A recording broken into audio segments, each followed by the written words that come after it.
पैसे लेकर high court में नौकरी लगाने के मामले में एक बड़ा खुलासा हुआ। 2023 का यह मामला है। चतुर्थ वर्गीय कर्मचारी के लिए पैसे लिए जाते थे, जिसके बाद से मामला सामने आया था और उसके बाद से ही लगातार छापेमारी और गिरफ्तारी का दौर चलते रहा।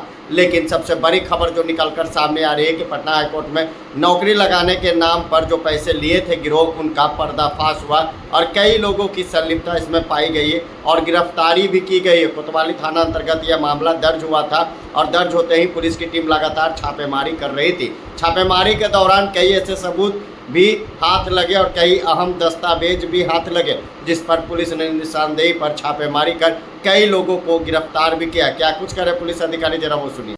वर्ष 2023 में 28 फरवरी को माननीय उच्च न्यायालय के द्वारा एक आवेदन प्राप्त हुआ, जिसमें इस बात की चर्चा की गई थी कि फर्जी नियुक्ति पत्र के आधार पर चपरासियों की बहाली की गई, जिसके संबंध में 2 व्यक्ति के विरुद्ध नामजद प्राथमिकी दर्ज की गई, जो वहाँ औबंधिक रूप से माननीय न्यायालय में कार्यरत।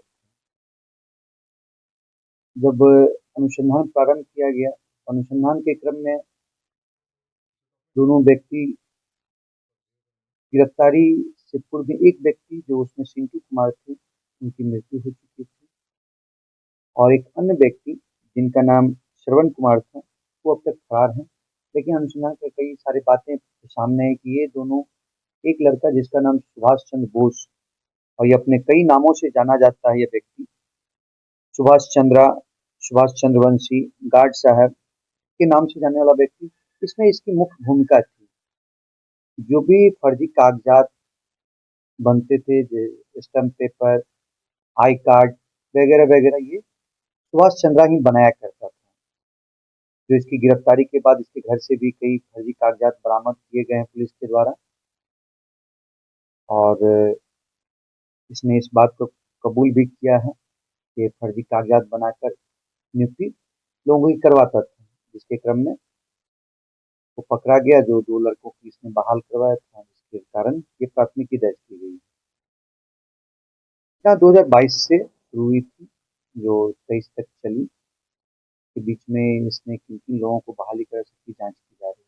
अभी तक की पूछताछ में क्या कुछ नहीं इसने बताया है, कितने लोगों को ठगा है, अभी तो तत्काल जो इनसे जानकारी हमें मिल पाई है कि 2 व्यक्तियों को इन्होंने नौकरी दिलवाया पैसे लेकर, और कुछ लोगों को जो इसके अन्य 2 सहयोगी और थे, पिंटू और श्रवण जी, इन दोनों के द्वारा भी करवाए गए। जब इन लोगों की गिरफ्तारी होगी तो और बातें सामने आ सकेंगी। पैसा लेते जैसा कि इन्होंने बताया पूछताछ के क्रम में कि 2 लाख रुपया लेते थे, लेकिन ये 2 लाख रुपया पार्टिकुलरली अपने लेते थे या कि 2-2 लाख रुपया ईच हेड लेते थे, तीनों मिला के। इस बात की सत्ता की जांच जब तक अन्य लोगों की गिरफ्तारी नहीं होती, नहीं बताया जा सकता। और भी नाम